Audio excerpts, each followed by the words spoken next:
അപ്പോൾ ഇന്ന് നമുക്ക് തക്കാളി വെച്ചിട്ട് വളരെ പെട്ടെന്ന് തന്നെ ഉണ്ടാക്കാൻ പറ്റുന്ന ഒരു സ്നാക്സിൻ്റെ റെസിപ്പി നോക്കാം.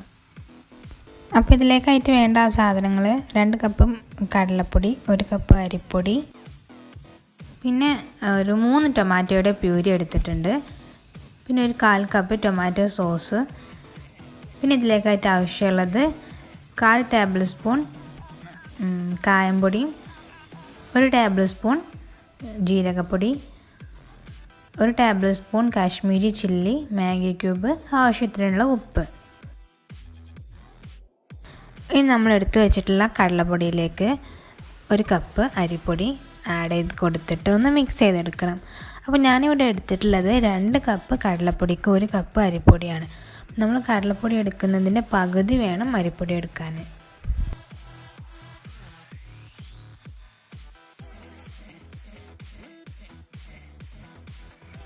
ഇനി ഇതിലേക്ക് ബാക്കിയുള്ള ഡ്രൈ ഇൻഗ്രീഡിയൻസ് ഒക്കെ ചേർത്ത് കൊടുക്കാം.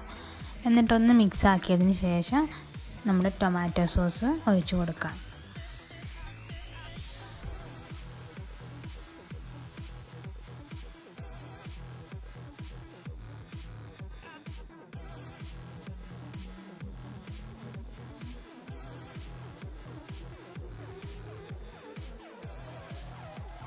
അപ്പോൾ നമ്മൾ ടൊമാറ്റോ സോസ് ഒഴിച്ച് കൊടുത്ത് മിക്സ് ആക്കിയതിന് ശേഷം നമ്മൾ ടൊമാറ്റോയുടെ പ്യൂരി ആഡ് ചെയ്യുന്നത്. അപ്പോൾ ടൊമാറ്റോയുടെ പ്യൂരി കുറച്ചായിട്ട് ആഡ് ചെയ്തിട്ട് വേണം നമ്മൾ മിക്സ് ആക്കി എടുക്കാനായിട്ട്. പിന്നെ നമ്മുടെ ഈ ഒരു മാവ് നമ്മൾ ഇടിയപ്പത്തിൻ്റെ കൺസിസ്റ്റൻസിയിലാണ് വേണ്ടത്.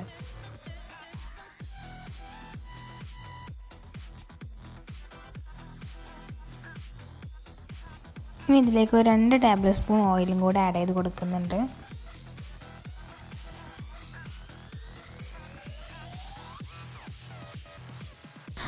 അപ്പോൾ എല്ലാം നല്ലപോലെ മിക്സാക്കി എടുത്തിട്ടുണ്ട്. ഇനി നമുക്ക് ഇടിയപ്പം മുറുക്കൊക്കെ ഉണ്ടാക്കുന്ന സേവനാഴിയാണ് ആവശ്യമുള്ളത്. അപ്പോൾ അതിൻ്റെ ഉൾഭാഗത്ത് കുറച്ച് ഓയിലൊന്ന് ഗ്രീസ് ചെയ്ത് കൊടുത്തിട്ട് സ്റ്റാർ ഷേപ്പിലുള്ള അച്ച് ഇതിൻ്റെ ഉൾഭാഗത്ത് ഇട്ട് കൊടുക്കാം.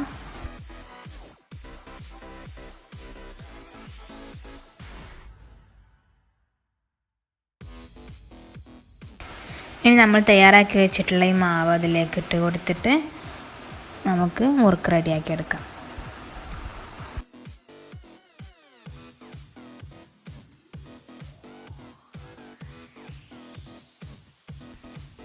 ഇനി നല്ലപോലെ ചൂടായി വന്നിട്ടുള്ള എണ്ണയിലേക്ക് നമുക്കിതൊന്ന് ചുറ്റിച്ച് കൊടുക്കാം. ഒരു മീഡിയം ടു ലോ ഫ്ലെയിമിൽ വേണം നമുക്ക് ഇത് വേവിച്ചെടുക്കാൻ.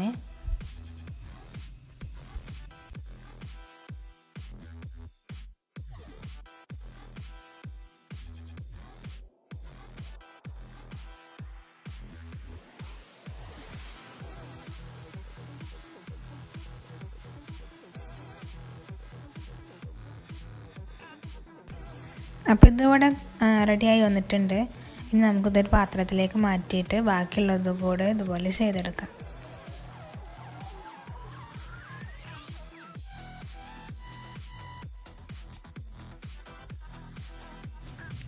അപ്പോൾ നമ്മുടെ ടേസ്റ്റി ആയിട്ടുള്ള തക്കാളി മുറുക്ക് ഇവിടെ റെഡി ആയിട്ടുണ്ട്. നല്ലൊരു സിമ്പിളാണ് തയ്യാറാക്കിയെടുക്കാനായിട്ട്. അപ്പോൾ എല്ലാവരും ഇതൊന്ന് ട്രൈ ചെയ്ത് നോക്കാം. അപ്പോൾ നിങ്ങൾക്ക് വീഡിയോ ഇഷ്ടമായിട്ടുണ്ടെങ്കിൽ ലൈക്ക് ചെയ്യാനും ഷെയർ ചെയ്യാനും മറക്കരുത്. അതുപോലെ തന്നെ ചാനൽ ഇനിയും സബ്സ്ക്രൈബ് ചെയ്യാത്തവരുണ്ടെങ്കിൽ താഴെ കാണുന്ന സബ്സ്ക്രൈബ് ബട്ടൺ കൂടെ ഒന്ന് പ്രസ് ചെയ്തേക്കണം.